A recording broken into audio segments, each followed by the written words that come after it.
आज केली विदर्भाच्या पद्धतीने मसाला भरून केलेली मसाला वांगे.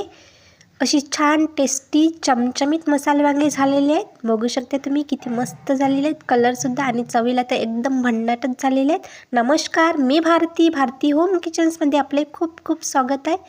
तर चला बघूयात रेसिपी. इथे मी छान फ्रेश वांगे घेतलेले आहेत.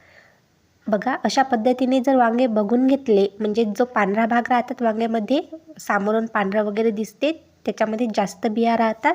आणि हा जो ग्रीन राहते आणि सामोरून सुद्धा मस्त असं लाईट ग्रीन आहे, तर याच्यामध्ये बिया कमी राहतात. बियाच वांगे राहतात छान चिरून घ्यायचे आणि आतून बघायचं कीडक वगैरे आहे की नाही, तर नाहीतर मग याच्यामध्ये छोटे छोटे किडे राहतात, तर बघून घ्यायचं. आणि छान जशी आपण हिरवी मिरची चिरतो त्याच पद्धतीने असे मधातून 3 ते 4 असे कट लावून घ्यायचे आहेत. आणि आतून छान व्यवस्थित बघून घ्यायचं, नाहीतर मग याच्यामध्ये कीड वगैरे राहतात. बघा, अशा पद्धतीने बघून घ्यायचं आहे. तर अशाच पद्धतीने मस्त वांगे चिरून घ्यायचे आहेत. आणि हे देठ वगैरे राहतात ते काढून घ्यायचं आहे, म्हणजे साल काढून घ्यायची, त्याला काटे वगैरे राहतात छोटे छोटे, तर किंवा मग कट करून घ्यायचं. आता छान वांगे झालेले आहेत चिरून. आता मसाला करून घेऊयात. इथे 1 चम्मच जिरं घातलेलं आहे. थोडंसं तेल घालायचं आहे आणि अर्धा वाटी खोबरा कीस घालायचा आहे. परतून घ्यायचं जिऱ्याला.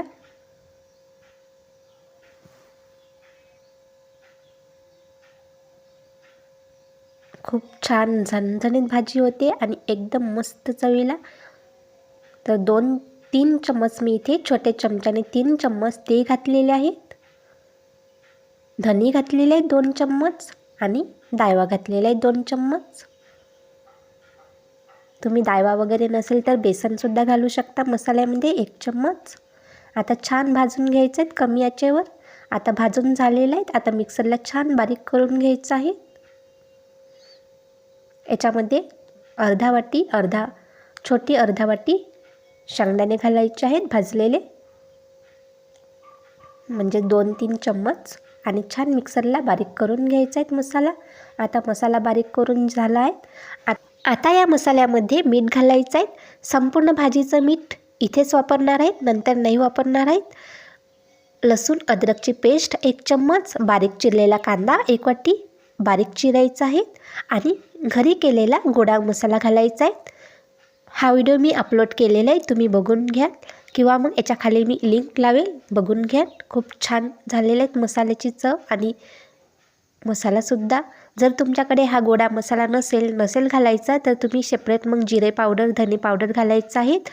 आता याच्यामध्ये 3 चम्मच तेल घातलेलं आहे. तेल घातल्याने छान मसाल्याला बाइंडिंग येते. बघू शकता तुम्ही, असा छान मसाला होतो आपला.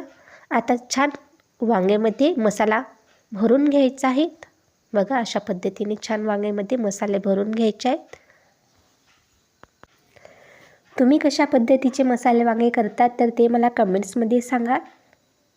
आमच्या विदर्भामध्ये तर अशाच पद्धतीने आम्ही मसाले वांगे करतो आणि खूप छान टेस्टी होतात. आणि ही भाजी भाकरीसोबत तर खूप छान लागतात.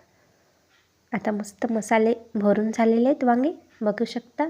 अशा पद्धतीने भरून घेतलेले आहेत. आणखीन वांगे भरून घ्यायचे आहेत. आणि हा मसाला जो उरलेला आहेत ना, हाच ग्रेव्हीमध्ये वापरणार आहोत. इथे 3 चम्मच तेल घातलेले आहेत कढईमध्ये. तुम्ही तेल कमी जास्त करू शकता तुमच्या आवडीप्रमाणे. आणि मसाला घातलेला आहे. 2-3 मिनिट कमी याच्यावर छान परतून घ्यायचं आहे. याच्यामध्ये 2 चम्मच लाल तिखट घातलेलं आहे आणि अर्धा चम्मच हळद घातलेली आहे. आता हा मसाला केलेला आहे, याच्यामध्ये दुसरं काहीच घालायचं नाही. हाच मसालाने छान ग्रेव्ही तयार होते. आणि थोडासा गूळ घातलेला आहे, छान परतून घ्यायचं आहे. 1 टमाटर घातलेला आहे, परतून घ्यायचं आहे. 2-3 मिनिट कमी आचेवर शिजू द्यायचं आहे टमाटर छान.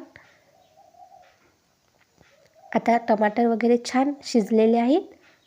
याच्यामध्ये वांगे घालून घ्यायचे आहेत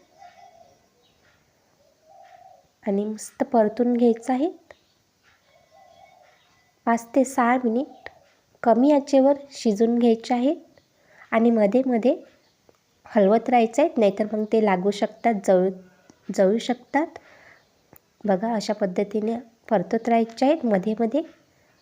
आणि आता गरम पाणी घालायचं आहे. बघा मस्त भन्नाट भाजी दिसते. आताच गरम पाणी घातल्याने काय होते, भाजी छान टेस्टी लागतात आणि कुकिंग प्रोसिजर आहे ते थांबत नाहीत, सुरूच राहते आणि छान तर्रीसुद्धा येते भाजीला. आता 12-13 मिनिट छान भाजी शिजून घ्यायची आहेत मिडियम आचेवर.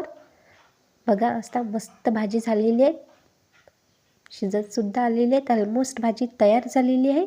बघू शकता तुम्ही किती मस्त झालेली आहेत. कलरसुद्धा छान आलेले आहेत भाजीला. नक्की ट्राय करून बघा ही रेसिपी तुम्ही.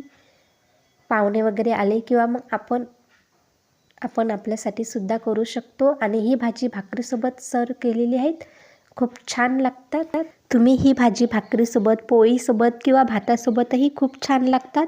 आणि तुम्हाला जर हा व्हिडिओ आवडला असेल तर लाईक करा आणि नवीन असेल तर चॅनलला सबस्क्राईब करा, बेल आयकॉनला प्रेस करा, जेणेकरून जे मी व्हिडिओ टाकेल त्याची तुम्हाला नोटिफिकेशन मिळेल.